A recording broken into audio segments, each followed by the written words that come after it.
Mukoma nemayouth emurandaranda menyu mune shuviro ipi kubva kuna president vanyowani? Alright, ini ndakamirira mayouth emunharaunda medu. Ndakamira youth chairman advisor of International Community Africa Defense Forces of International Ability in the property of management sector.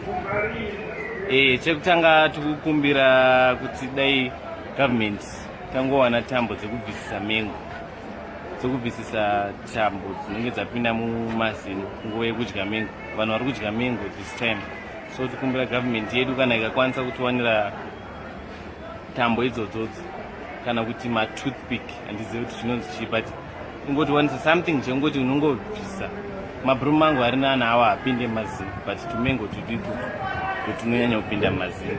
Alright, chechipiri tikukumbirawo kuti tipiwe mushini wekugura chibage kana kuti kumhedura chibage. Kumhedura chirudzi kana mtava mushini wekumhedura chibage kukohwa here kana kuti? Pachibage ndikuedza kuti mushini wekuti mazuva kutengeswa chibage cheugocha.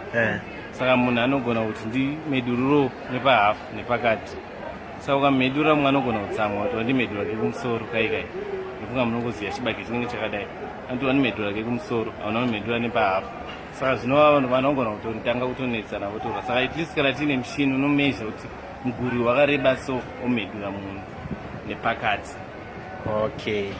Chimwe chichemo chekubva kumadzimai ndechekuti vari kukumbirawo kuti hurumende yedu iongorore panhau yemadomasi. Hanzi kune tumadomasi tonzi tumajemu, hanzi hatunyatsoita supu zvakanaka. Saka hurumende yedu tikukumbirawo kuti dai vaikwanisa vagadzire madomasi eraundi, vatigadzirirewo madomasi eraundi nemushini yavo. Chimwe chichemo ndechevanhu vakuenda kwasekuru bhanda. Hanzi sekuru bhanda vari kuramba ikokeshi. Sekuru bhanda wanda nezvezve vanomeresa vanhu mazamu. Saka vanhu vari kuti vanhu vanda vaenda munhu zvina kumeresa munhu zamu rako, zvida unomeresa munhu zamu. Saka vari kuti zvoni sekuru bhanda vari kuramba neikokeshi.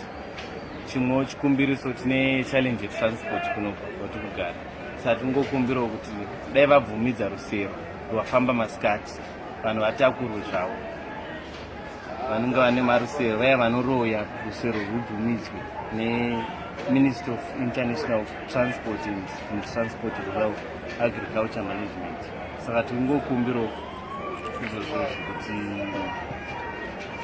government yedu ingotibatsira. Chichemo chekupedzisira chekubva panhau yemazhanje, tidai government yedu yangotipa 1 scale inongozikanwa kunzi ichi mazhanje 50 cents akawanda kusoko, kunyanyanyanya mazhanje echibhoya inogona kunyeperwa kuti 50 cents watopedza kutenga cup chichita 50 cents, ozoona gaba rehombe uri kuita futi 50 cents, ozoona bhaketi iri kuita 50 cents. Saka tikuda 1 scale from the government, nokuti ukatumwa nemunhu anogona kuorwa mudiri muda standard pamazhanje. Saka ndo zvichemo zvedu zvatinazvo government. Ndichamusvitsira kune vakuru vedu.